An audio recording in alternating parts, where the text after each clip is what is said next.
I'm arguing that collaboration facilitates transmedial moves. And that was the driving framework for me when I first started. And by that I mean a leap from one genre, medium, or discipline to another. Like remix and montage, I see collaboration as a primary creative principle that challenges the romantic conception of individual creation. To many of us in the humanities who are still clinging to that or haven't totally given it up.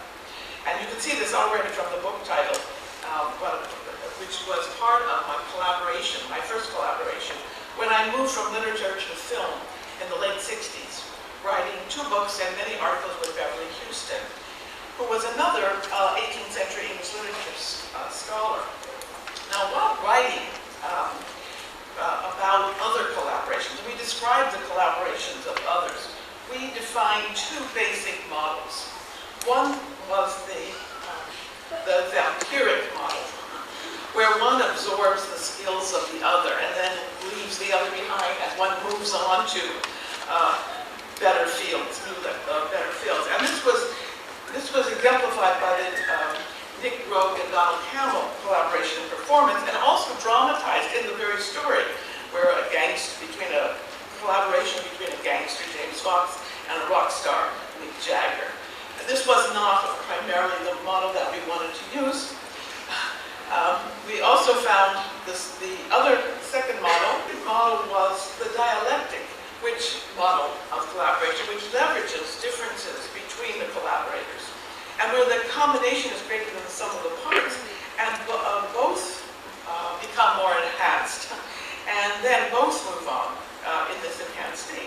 And this was very much modeled by the Joseph Losey-Harold Pinter collaboration, which was only temporary, but they produced 3 brilliant films that explore power relations without having to make them explicit in language or image. They were, by bringing these talents together, they were able to do this more powerfully than I think any other film that Joseph Losey made, and this was also carried on by Pinter.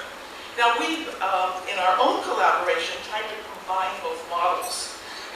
And we would trade places at the typewriter. Yes, it was before computers. And each person talking, trading these roles.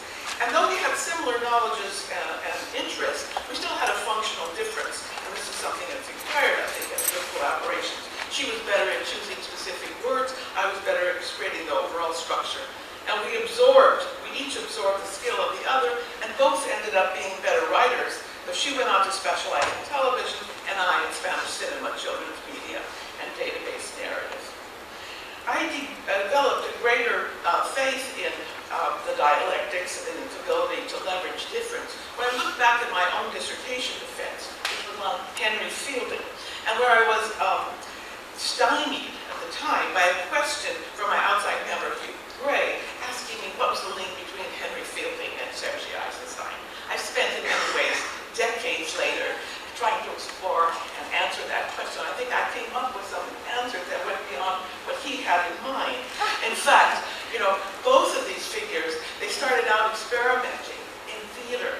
And then what they both did, is they transferred those experiments to overcome the limits of that medium, theater, they transferred it to a newly emerging narrative form, the novel in the case of Fielding, cinema in the case of Eisenstein.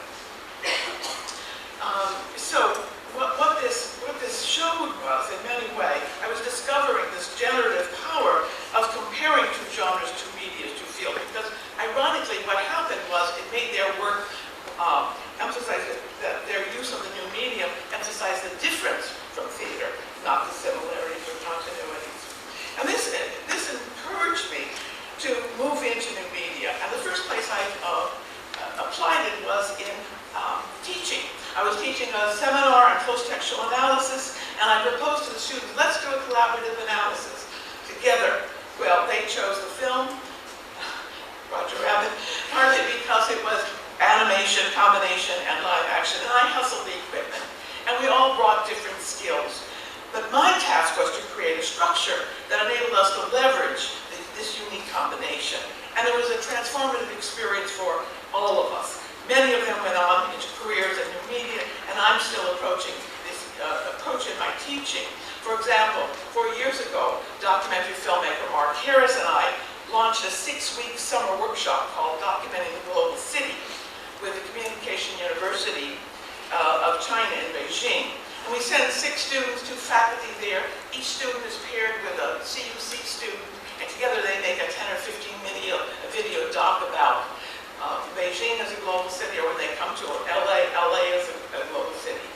The main value is not necessarily the films, but the process, the collaboration, and cultural negotiations that are demanded for all participants. Now, I've moved into film in production myself, making a hypertext to my book, Blood Cinema, which was also a collaboration with one of the veterans from the Roger Rabbit Seminar and with the Spanish Ministry of Culture. And it was a model for a whole series, and that was another form of collaboration. And then also we did, with Mark Harris, a video game on identity politics for teens. And all of us were learning new skills. But again, it was this transformation, this transmedia move.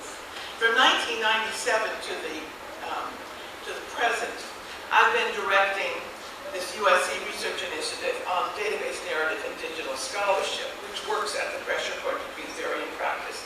And we've made 12 works: websites, DVD-ROMs, museum installations, constructivist courseware,